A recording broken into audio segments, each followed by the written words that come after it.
There's a conversation on building efficiency that we want to have, which is strongly related to some of the questions that have already been brought up. So I'd like to ask Alfred Griffin, as the president of Greenbank, and his panelists to come up to the stage. I was like, they got to be in motion somewhere. That's, there we go.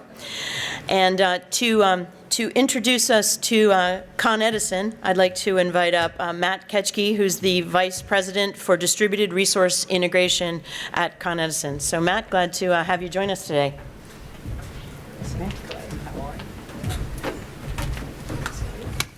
Thank you, Cheryl. So hello to everyone. Welcome to New York. For those of you visiting, welcome to our fine city.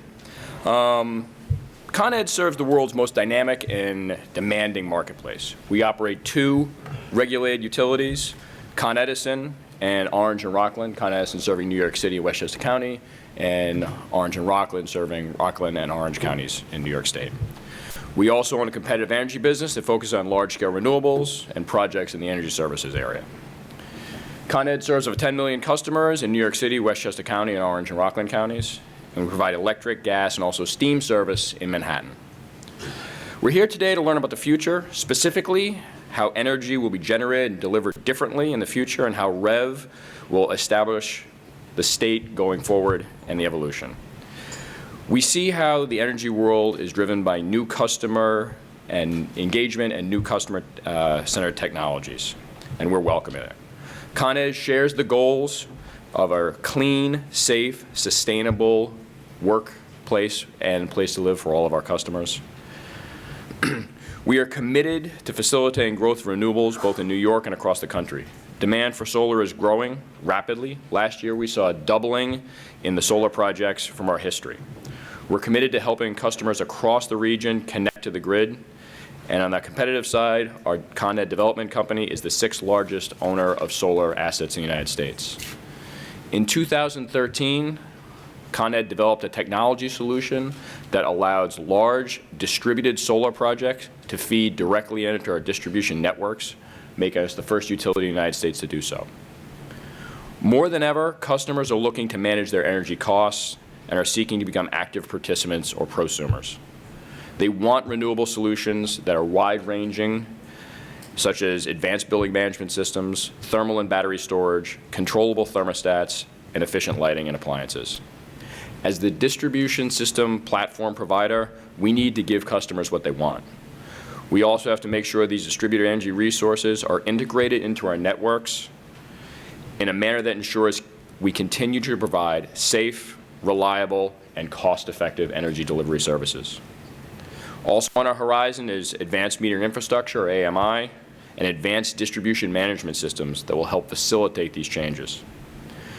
These technologies will help us visualize, dispatch, and manage assets at the grid edge. Distribution systems of the future will move energy from thousands of distributed energy resources to locations throughout the grid to meet energy needs. In July, we filed the first phase of our REV demonstration projects, and we're currently working with the Public Service Commission to finalize and refine these projects. As part of REV, we're partnering with solar developers to encourage solar solutions for homes and businesses, as we heard of in the last panel. Our other demonstration projects, we are developing big data analytics to help customers better manage their energy uses and costs.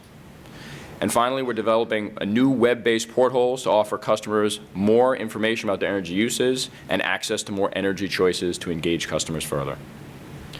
Energy efficiency is another key aspect of our plan. Rebates and incentives are helping customers invest more in energy-efficient lighting, cooling, and heating. Demand-side management programs and demand response programs allow us to more effectively manage energy use and minimize investment in the grid. In a huge undertaking that we call BQDM, or Brooklyn Queens Demand Management, we are using all the tools in our arsenal, both tried and true, like energy efficiency, and new things like battery storage, to help us defer the construction of a $1 billion substation. We are always on the lookout for new solutions that we can deliver to add value to our customers and contribute to a greater market adoption of distributed resource. And we are looking to lower our costs of acquisition for our customers. Our next panel of experts will dive more deeply into the subject of efficiency, and I look forward to what they have to say. Alfred? Thank you. Thank you.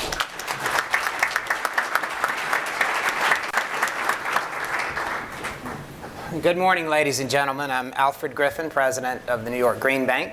The New York Green Bank's a state-sponsored specialty finance company to accelerate deployment of clean energy by helping transform financing markets in partnership with our private sector partners. And I couldn't be more delighted to be participating in today's conference and to be moderating this panel on building efficiency.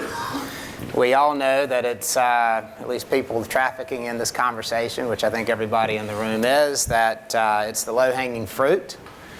It's a tremendous opportunity, yet there are many barriers. We haven't seen the type of deployment that we would like to see, and we're here today to discuss REV. And REV is all about new ideas and new partnerships, and this panel is about how to apply those to energy efficiency. And there's not a better group to discuss how to think about transformative partnerships and new ways to think about these types of things than today's panel. Each of these individuals and their companies are the point of the spear of transfer of innovation. And so we hope today's panel will help us form new partnerships, think about new ideas and ways to take advantage of REV and new relationships. So I'll kick off with a brief introduction of our panelists and their organizations. We'll then have 20 minutes of discussion among the panelists, and then we'll follow that with about 15 minutes of Q&A. So please, in your folders, there are white cards. Jot down your questions, hold them up, and folks will collect those. So let's get started. I'll start with the introductions. First is Marisa Uchin with Opower. And Opower is not a company I was familiar with when I first joined the New York Green Bank about 2 years ago, but once I joined, everywhere I turned, I heard about Opower. And it didn't take me long to figure out why I heard so much about this organization. Talk about motivating behavior. Marisa is Director of Regulatory Affairs and Market Development for Opower, where she is responsible for policy and advocacy to advance markets for clean energy efficiency and demand response. Marisa joined Opower from Pacific Gas and Electric, where she held a variety of roles, including Senior Manager of Energy Efficiency Strategy and is a lead lobbyist in Washington, D.C. Prior to joining the energy industry, Marisa held a variety of leadership roles at XM Satellite Radio, General Motors, and Fleischmann Hillard. She's a graduate of Wesleyan University and holds an MBA from the University of Michigan Ross School of Business. Opower is an enterprise software company that is transforming the way utilities engage with their customers. Opower combines a cloud-based platform, big data, behavioral science to enable utilities to reach their customers at moments that matter through proactive and digitized communications that drive energy efficiency savings in ways that increase customer engagement and satisfaction and lower customer operation cost. Opower's software has been deployed by more than 95 utility partners around the world and reaches more than 50 million households and businesses. So next, Clay Nesler. So Clay is someone I was familiar with when I joined the Green Bank several years ago when I began getting involved in energy efficiency type initiatives at Citigroup. Our sustainability team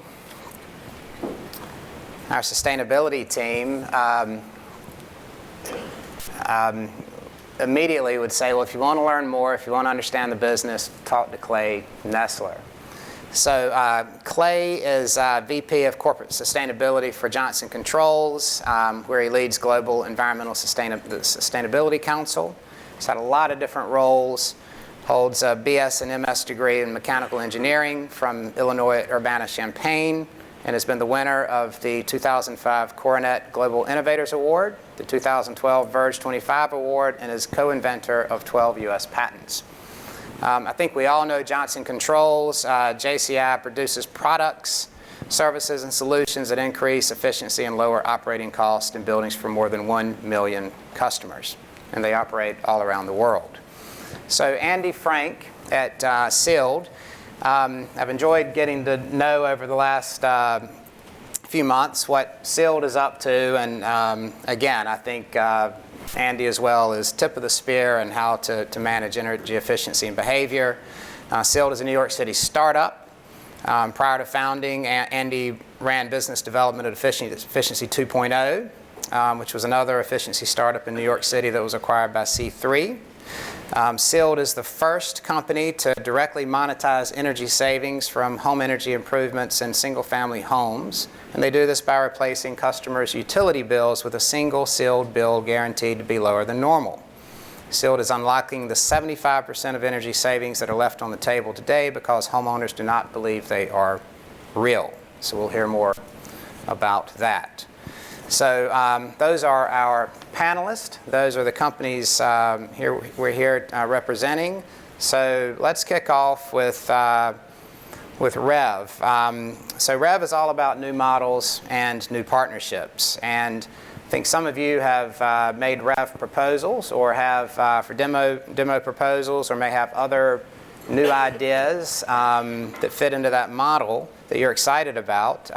If you will, tell us about those, and if you've chosen to do a REV demo, why? Sure. Marisa?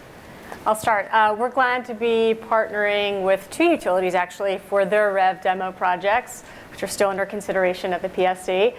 Con Ed is one of them. It's the connected home demo.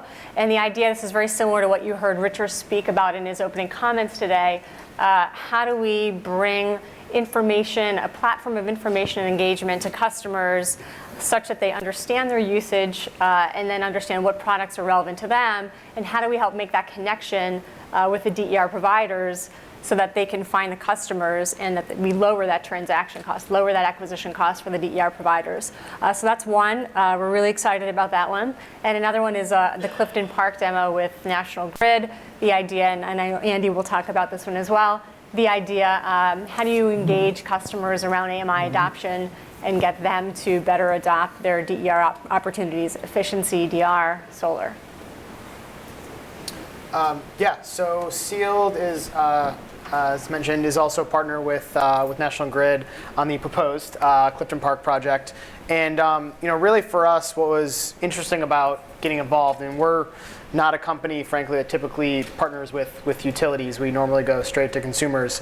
What was attractive to us about this, and from my past world in the utility space, I really saw things changing here with REV and saw opportunity to partner with utilities in really a new way. And so what that's looking like, at least in Clifton Park and with REV, is that we're going to be able to be part of a fundamental transformation of how the customer gets communicated to and how DER technologies get adopted. And really kind of the core principles that have been embraced and that we're hopefully helping National Grid and the rest of the partners embrace is really simplicity in the communication. There's a lot of, we hear all the panels here are going to talk about marginal locational rates and all sorts of performance incentives and battery storage. But at the end of the day, consumers really just want simplicity and they want easy choices. So they definitely want information, but they want the right information at the right time in a way that they can really handle. And so what's really exciting is that our kind of mission as a company is to make energy efficiency and make DER much more palatable and much more easily for people to buy. And this is a way where we can really leverage the existing brand relationship and infrastructure of someone like National Grid to be able to really hopefully put that on steroids. Clay, you've got some ideas.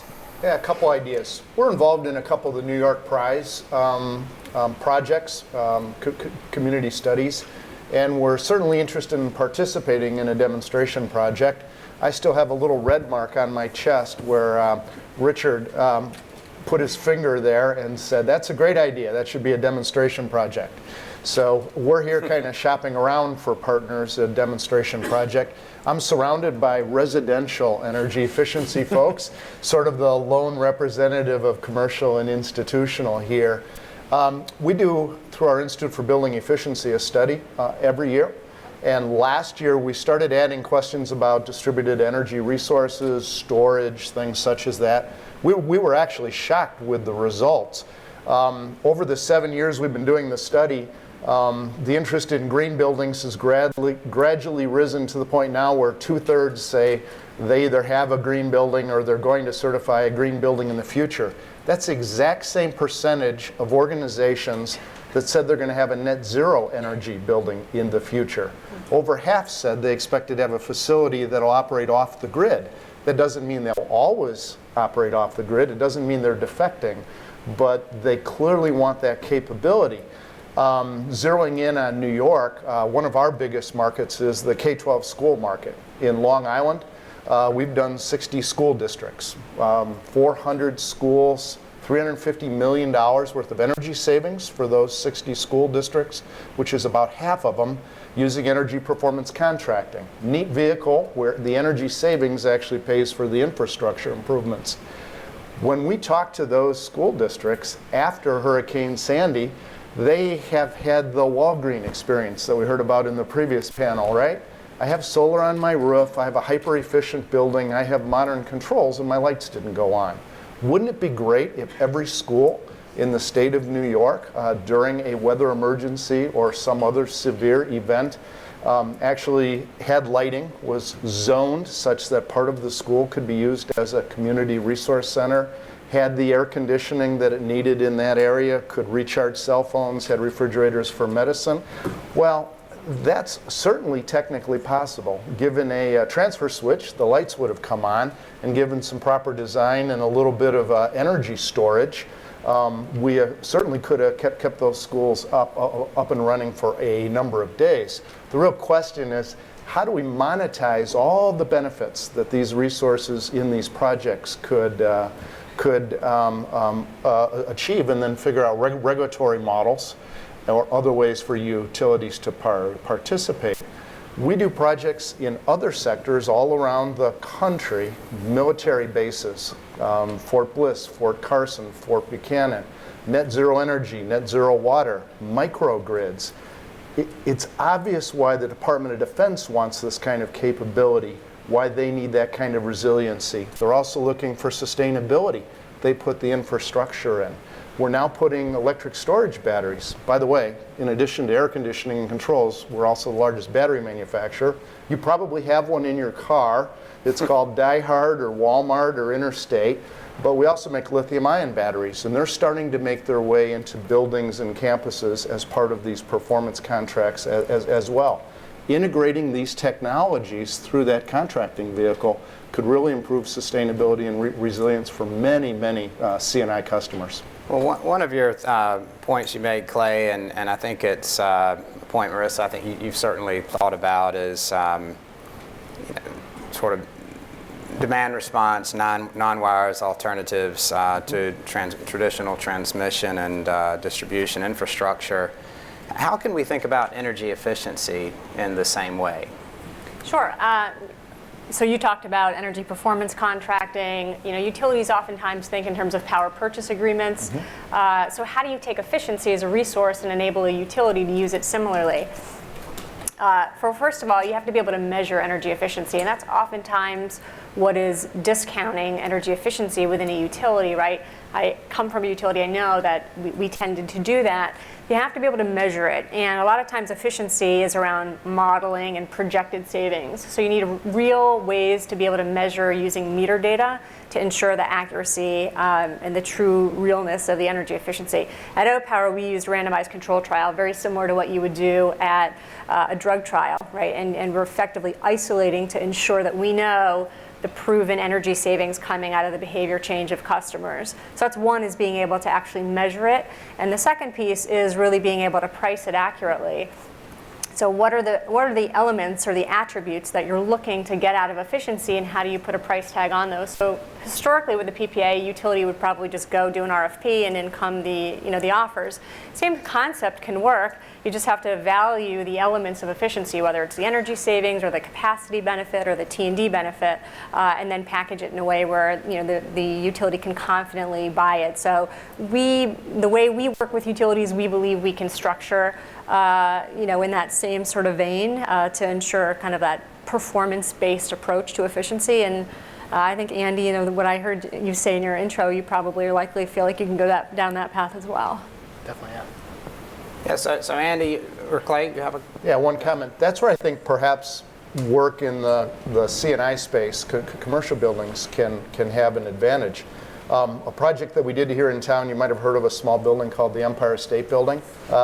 We did the retrofit of that building, 38% energy savings, $4.4 million savings a year, 105,000 metric tons over 15 years as a performance contract. So we actually guarantee the savings every year for the next 15 years. We have a calibrated, very accurate simulation model of every floor of the building that predicts the load on an hourly basis. What would be very valuable is not just to be able to quantify with high degrees of accuracy how much energy was saved, but when it was saved by hour and where it was saved. I think that's where we're headed. As buildings become more intelligent, we ought to be able to do the measurement and verification using technology, and we ought to be able to really understand the true impact locally as well as over time of what those energy efficiency changes are. And I think that technology is definitely becoming available now, but the economies of scales of campuses, universities, large commercial buildings allows us to experiment in the vein of REV demonstration projects and demonstrate the feasibility and practicality of that, as well as the additional benefits that it can provide. Well, it certainly seems that there are benefits for the utilities managing the systems and ultimately benefits for the end users. When we think, Andy, about an end user consumer, how do we motivate that consumer to play in this partnership? Yeah, it's a good question, and I think it's really important, especially as kind of we're all gathered here, kind of the industry, policymaking, regulatory folks, that it's a lot different to talk about these concepts at a place like this than it is when you're literally in someone's kitchen table and trying to explain to them how something's going to work or what you're going to do. And I think the way I like to always put it is it's kind of like you do like the mullet of business models where it's really simple at the front and it's a party in the back. So you can have a lot of complicated things going on back here, but it's really simple to the customer. So when my company is going into people's homes and trying to sell this stuff, honestly, the only thing I'm going to say is you've got a rebate for $4,000 on your project based on the investment that you're making, and that's all that they really care about. Or you're going to get $10 a month for the next 4 years, as long as you don't override some system. You just make it super, super simple, and there can be all sorts of complicated stuff in the back, but that's really all that matters. So from consumers, it's the good news is, I think a lot of times we assume that all they care about is energy savings, when at least in terms of deeper measures, that's actually not really what they care about. It's not a lot of money either way. What they care about is that their savings are actually going to help to pay for the improvements that they want, to improve their comfort, improve the health of the home, to make their home better. And that's really what, frankly, we sell on. So even though we're a company that's really, really focused on quantifying the energy savings and providing that savings benefit to the customer, it's always framed as a, look, these savings are going to help pay for this other benefit that you want, which is to be a more comfortable home. And I think that that's really important to keep in mind when we talk about all these REV programs. And Clay, when you think about your end users, is it the same sales process? Similar, a little more complex, obviously, but take the schools example. A large motivator for using energy performance contracting is that there's lots and lots of deferred maintenance. The equipment has run to failure, it hasn't been properly maintained. There's so much more efficient lighting, air conditioning, and controls out there, and it's an opportunity to take advantage of the energy savings cash flow to basically pay for that improvement as well as the financing. So it's done in a tax neutral, it doesn't impact ratepayers, and it's a sort of a no-brainer approach to upgrading infrastructure. The more things that we can include in that to address resiliency, sustainability, renewable energy storage, the more things that we can build into that package and provide more benefit streams, the greater the infrastructure improvements that can be done. So it's not just about energy, it's a means to an end, and the ends can be different. Yeah, I agree with everything. I just wanted to, so you gave an example, Andy, which I think is really good, and that is getting to the point where the customer is sitting at the kitchen table, perhaps with a contractor in the home, trying to make a decision around a project. But there's a lot that has to happen until, before the customer gets to that point. And so I think we, need to look along the continuum, sort of that customer journey that I think REV envisions, which is how do we actually get customers to care about this stuff and to actually become more engaged. And in order to do that, you have to start very simply and meeting them where they're at and talking to them in a way that's very personalized and about their situation, which is where Opower tries to bring its relevance here in New York and many other markets. Yeah, I think that's important. I think also something that's, frankly, I think gets lost sometimes in the model as well is, and I'm going to just be very blunt about this, like there needs to be more money in it for everybody. Like this is a market that is not really going to take off until everybody, including investors and companies and the homeowners themselves, are basically having more money funneled towards it. So what we've tried to do is, as Alfred mentioned in the intro, there's basically a 75% gap right now between what customers are actually saving versus what they perceive they're saving. So they're just basically throwing it out. So it's kind of money being literally left on the table. So what we're trying to do is basically capture some of that, give most of that benefit back to the customer in the form of a guarantee, but being able to kind of basically create more money out of a given sale. And there's so that's kind of one side of the ledger. The other side of the ledger is what we're mostly talking about today, which are the grid benefits that come from that as well.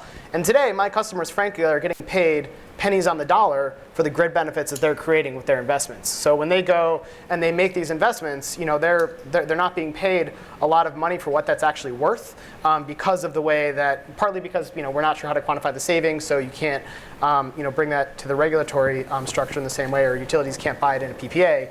That's changing, and I think one of the really exciting things about REV is that there's going to be less money that's put towards traditional programs not based on performance, but much more money overall that is performance-based, or at least that's our hope and vision, and that's what's also really exciting for me. Okay, let's go to some audience questions. So the first is there a role for unconventional partners like financial advisors or hardware store employees as a sales force for EE? That sounds right up your alley. So potentially, we actually tried to do this a while ago. We had a guy who just went and networked with local kind of financial advisors and real estate people, insurance people.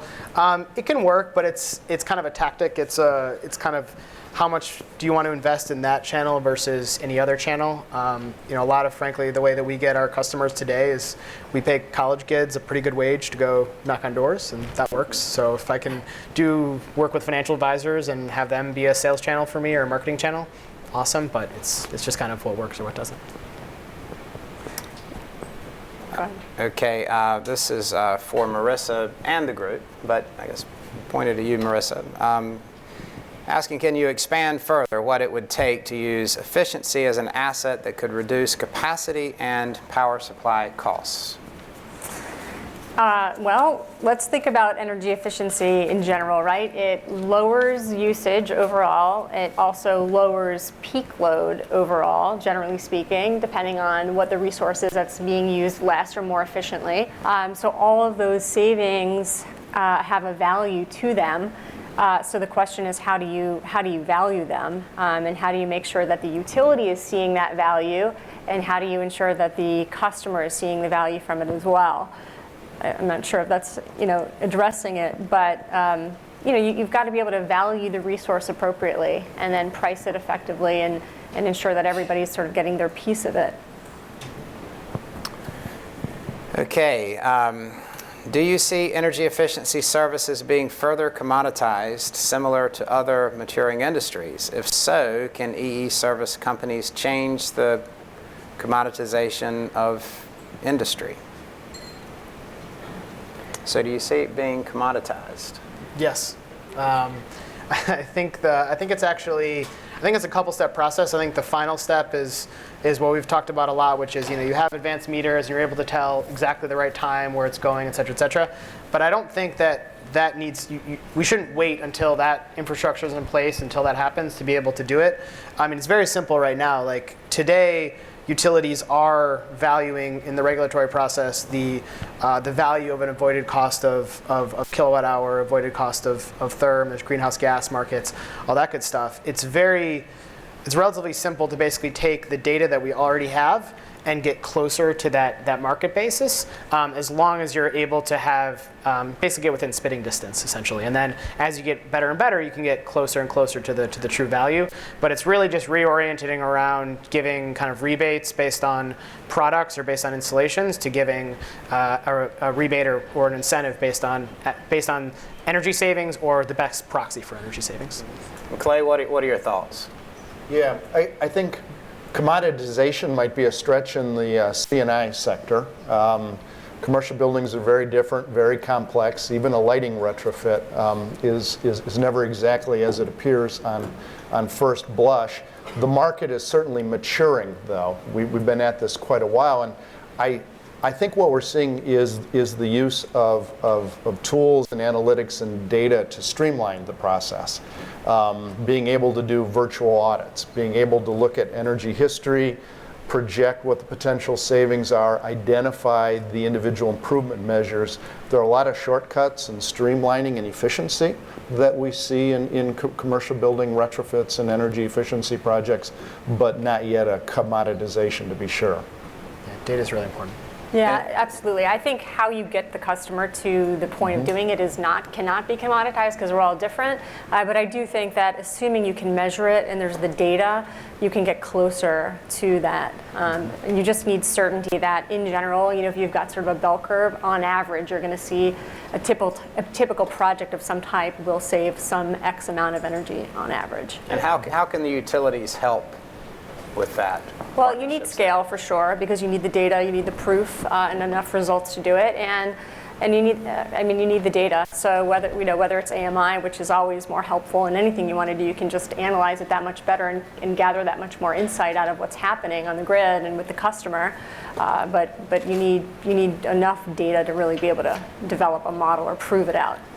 Yeah. There's also just really simple things that can be done. I mean, I would be remiss if I didn't give representation to my colleagues who are in the field every day trying to get utility data. It's still real pain. I mean, people don't have their account numbers hanging around. They don't necessarily know or have their username passwords. Sometimes we require last four of a social, which makes people really nervous. For oil companies, we have to actually call them and they have to fax it, or sometimes they don't. It's still really hard to do. And there's really simple things that the utilities and others could do to make that data access a lot easier even before AMI comes in. It's still just a really difficult process.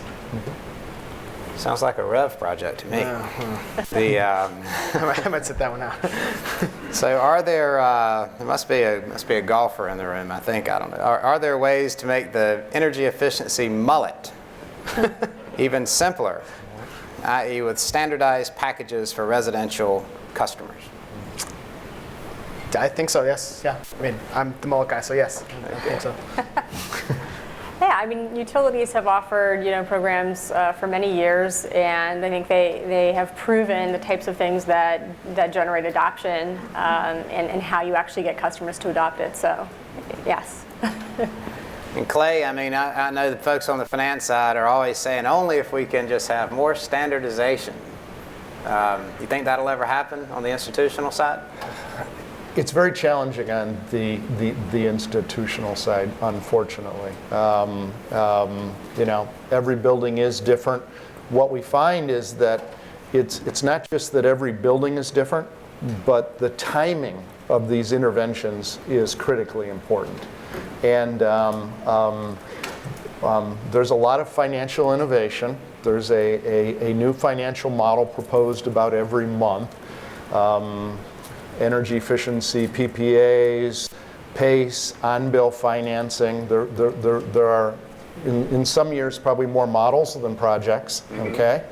And what we've found is that the characteristics of the building are very important, but what's even more important is where that building is in its life cycle. You just don't walk up to a commercial building owner, knock on the door and say, hey buddy, you want to retrofit, okay? And oh, by the way, don't worry about the first mortgage. We've got this thing that'll bypass it, and oh, by the way, it'll pay for itself over time. And there are all the barriers that I think this group knows so well about that Things work best when you time it around a repositioning of the building, like the Empire State Building. If you time the intervention and you make the improvements at time of sale. When you go to the financial institution that holds the first mortgage and you ask for additional money to make the improvements, which improves the net operating income and raises the value and potentially the rents and tenancy of the building. It's those things that are really important. Over the years, as much as I've been an optimist, I've yet to see the silver bullet around financing. And I think that's what makes commercial building retrofits a bit complex and why we have to be patient and streamline the process. But I'm not a betting person for a silver bullet solution. Well, great. Well, we have one question, but we're out of time. So I encourage the person to ask the unasked question to come track down. I think Andy's well suited to answer this one. I want to thank the panelists. You've given us a lot to think about. I hope the audience is clear that these folks are looking for partners around new business ideas. So hopefully we'll have some new innovation. Thank you very much.